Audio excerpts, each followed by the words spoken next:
Hello and welcome to Gibu's Quickies, a review series where the rule is I have 1 hour to play a game and then write my review.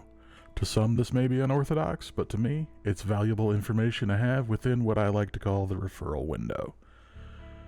Today's game is Final Fantasy XIII Part 2. This game was developed and produced by Square Enix, originally released on consoles December 15th, 2011, and then a port was put on Steam December 11th of 2014. The game currently retails for $19.99 and has a mixed rating on Steam. While it is true that I normally try to go in with no knowledge when playing a game, it is also true I don't know any part of the game that I'm actually playing today. I did heed some advice given to me by a viewer to make sure to install a single mod that would prevent memory overload crashes.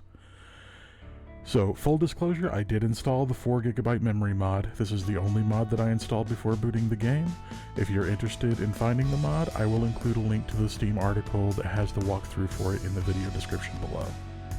Starting out, I was very much looking forward to playing the game, as I remember the first in this 3-part series very fondly.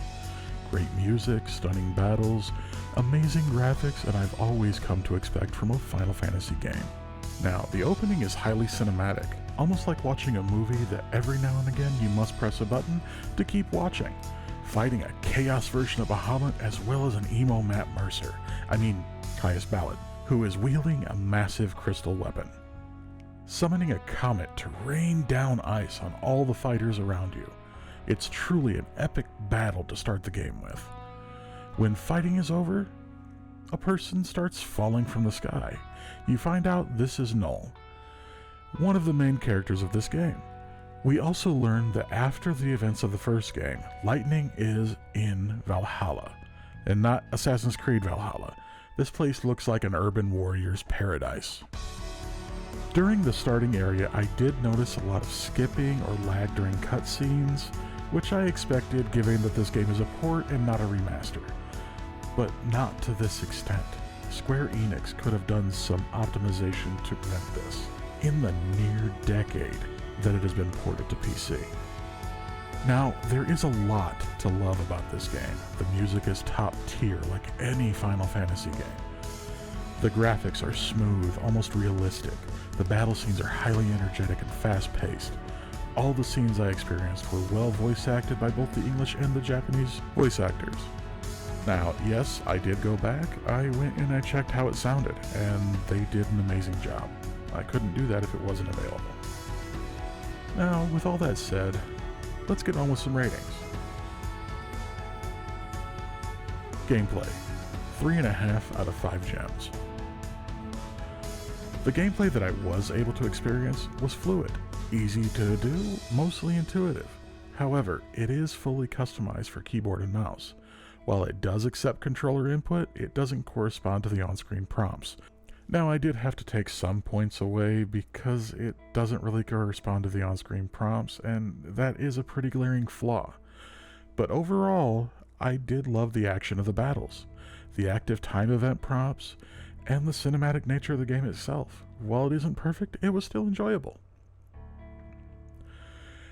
Soundtrack, 4.5 out of 5 gems. Now, the only reason I'm giving this 4.5 out of 5 gems is I had to configure Windows to disable spatial audio in order to stop a buzzing sound that happened throughout the entire game. While it was irritating, it really wasn't a deal breaker for me either. The overall music of this game is incredible. The voice acting is perfect in both languages I listened to. Overall, it is exactly what I expect from a Final Fantasy title.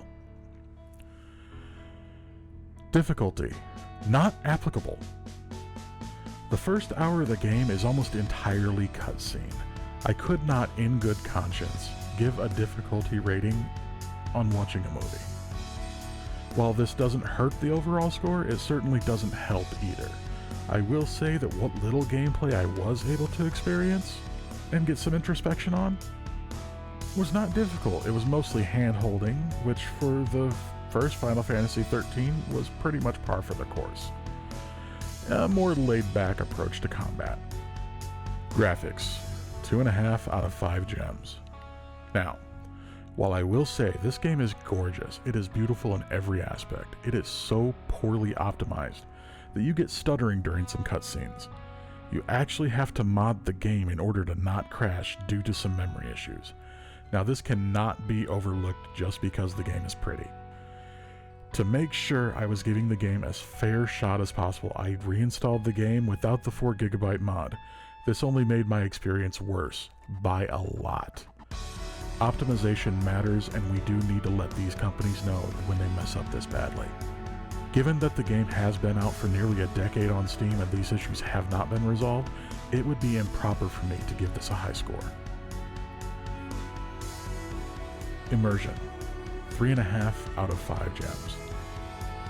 While I was very immersed in the game, I really wasn't interacting with it. It felt like watching a movie the entire time. While this is somewhat expected with modern Final Fantasy titles, this one felt pretty excessive in that aspect. I loved what I saw. I just wish there was more input and less hurry up and wait. Overall rating, 3.5 out of 5 gems. The game that I was able to play was fun. I found the characters compelling. I even had to pause for a bit to look up the actors because I know that voice was the only thing I could really think of. But with all the good points of this game, there is way too much wrong for me to actually give it a really good score. The game is a meh. I wanted to love it, but it looks like I'll have to find a copy for my PS3 if I really want to play it. Final thoughts. So, is the second installment of the Final Fantasy XIII trilogy worth paying $19.99 to play? In my opinion, no. You should save your money for a title that's better optimized, that doesn't require you to mod it several ways in order to make it playable.